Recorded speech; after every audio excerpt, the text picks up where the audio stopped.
Hello बच्चों, very good morning to all of you. कैसे आप सभी, आपकी पढ़ाई चल रही होगी। और लास्ट लेक्चर में हम लोगों ने टाइटल ब्लॉक के बारे में पढ़ा था। टाइटल ब्लॉक क्या होता है, उसमें कैसे हम लोग ब्लॉक को कहाँ पे बनाते हैं ड्राइंग शीट पे, तो हमने सब समझा दिया था। लास्ट लेक्चर में आप लोग देख लीजिएगा टाइटल ब्लॉक को हम कैसे ड्रा करते हैं और क्या उसका प्रोसेस होता है। ठीक है, उसमें बहुत इजी वे में हमने समझाया था कि टाइटल ब्लॉक बनाने के लिए आपको 185 एंड 65 डिस्टेंस ले लेते हैं। उसके बाद उसमें कहाँ कहाँ कट मारते हैं, कैसे कट करके तुरंत उसको विद इन 2 मिनट उसको कैसे बना लेते हैं। ठीक है, तो आज हम लोग उसी के आगे पढ़ेंगे, उसी के आगे।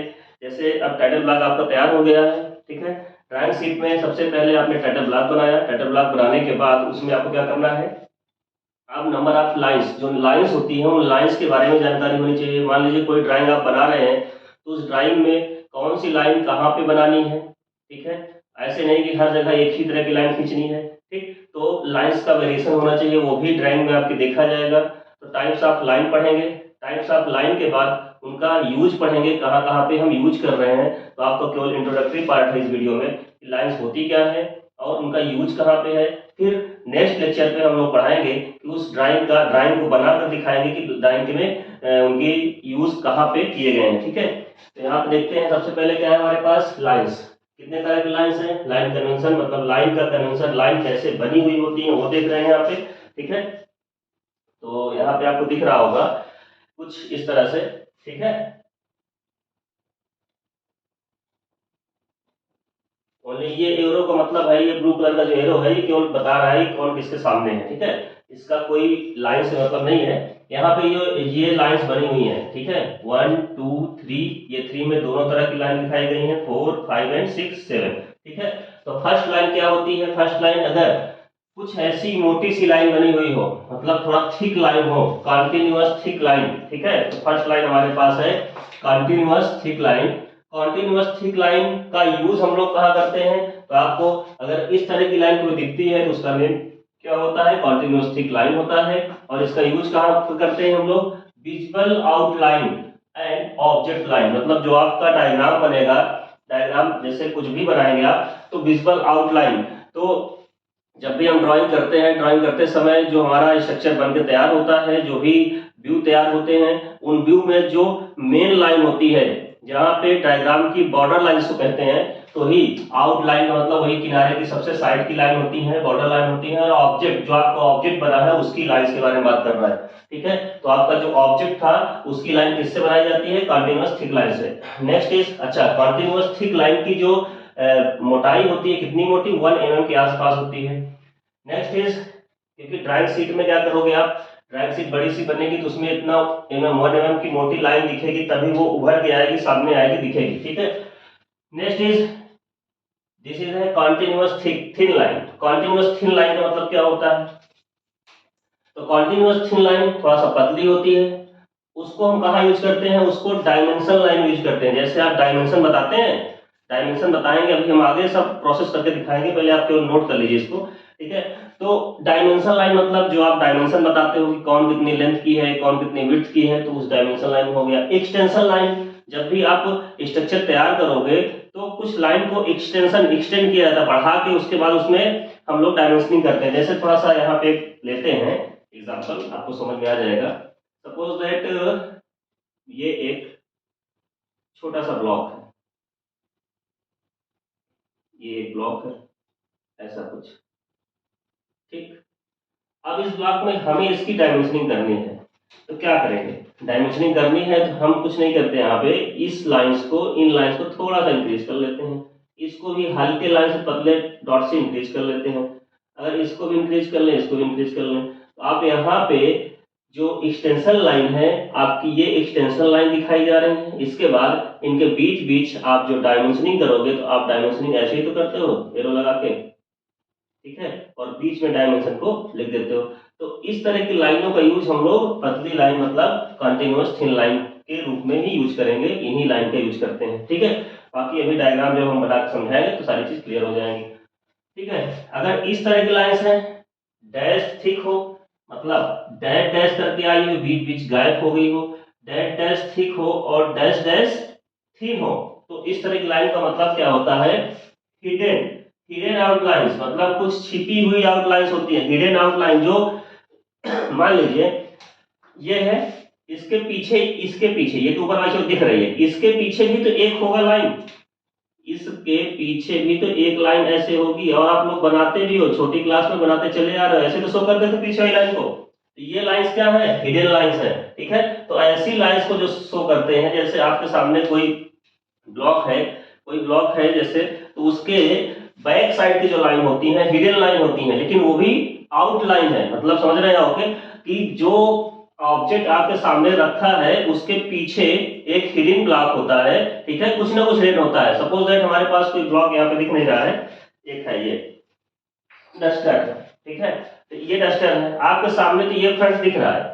इस फ्रंट को तो आप क्या करोगे, ये लाइन सब आउटलाइन आपकी बढ़िया दिख रही है।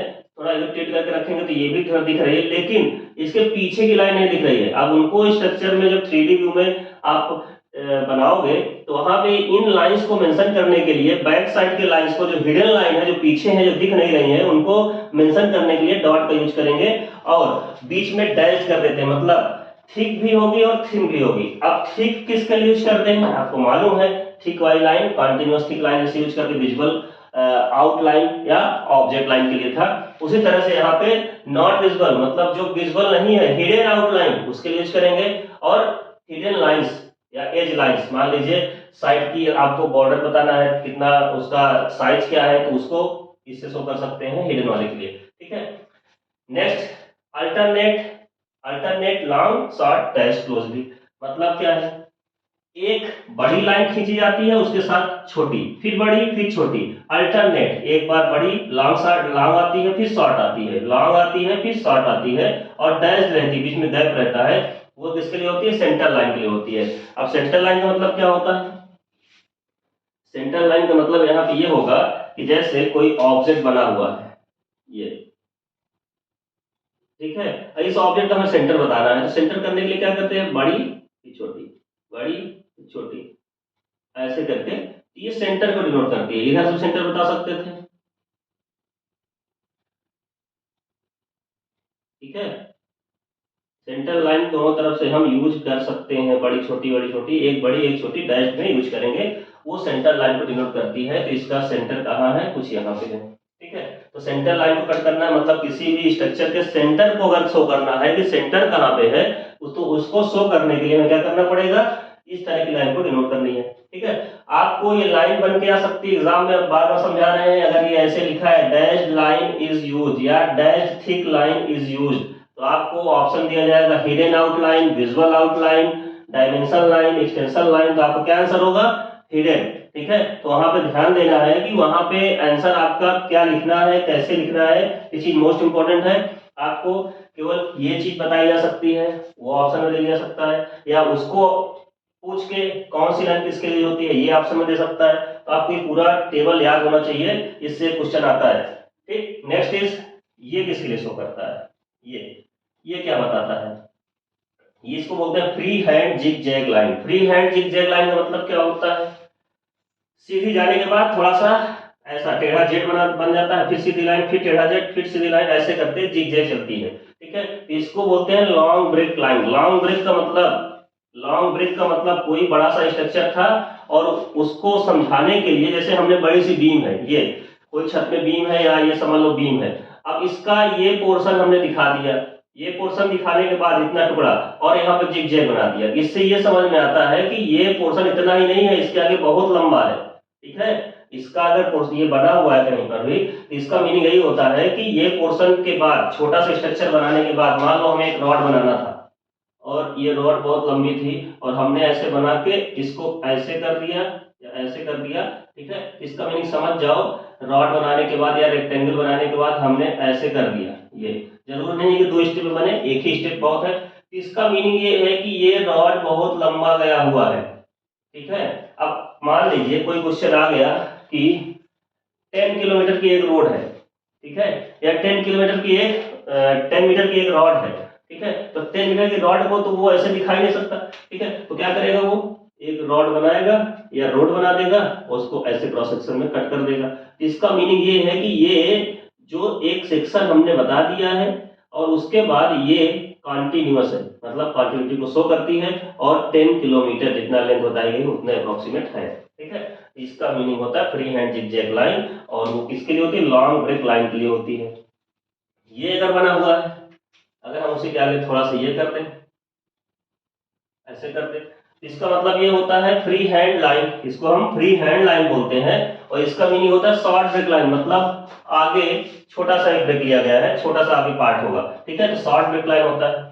डबल डैश, फिर बीच में गैप हो, फिर डबल डैश, फिर बीच में गैप हो, तो double sided after a gap, double sided after a gap. अब ये बताओ ये किसके लिए होता है, इसमें लिखा हुआ है डिक्टो लाइन, और डिक्टो लाइन क्या होती है, तो बताइए डिक्टो लाइन किसके लिए होती है।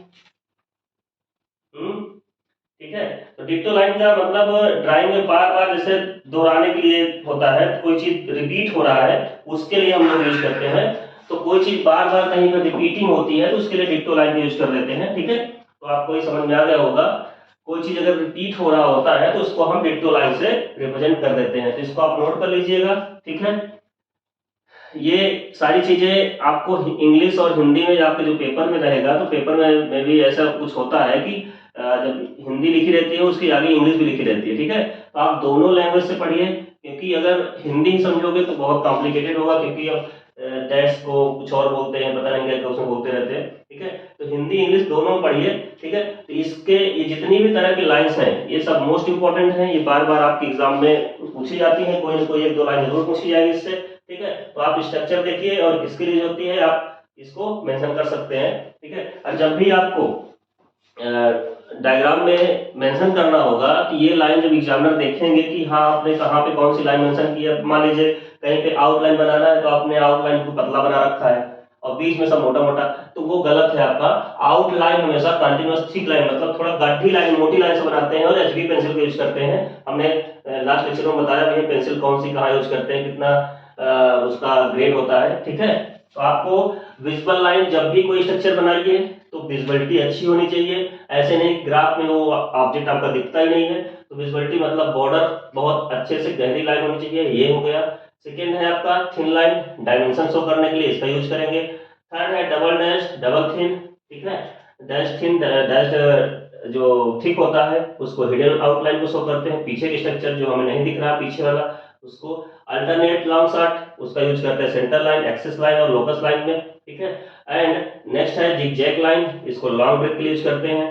फ्री हैंड लाइन इसको यूज करते हैं शॉर्ट ब्रेक लाइन के लिए यूज करते हैं। और डबल डैश बीच में गैप, ये होती है डिक्टो लाइन। डिक्टो लाइन मतलब कोई चीज रिपीट हो रही बार बार, कोई चीज अगर रिपीट हो रही बार बार तो उसके लिए यूज करते हैं, ठीक है। तो इसको आप नोट कर लीजिएगा, नेक्स्ट वीडियो में हम लोग और भी चीजें लेके आएंगे, ठीक है। मोस्ट इंपोर्टेंट चीजें जो आपके एग्जाम में बिल्कुल अच्छे तरीके से पूछी जाती हैं। ओके, मिलते हैं नेक्स्ट लेक्चर में।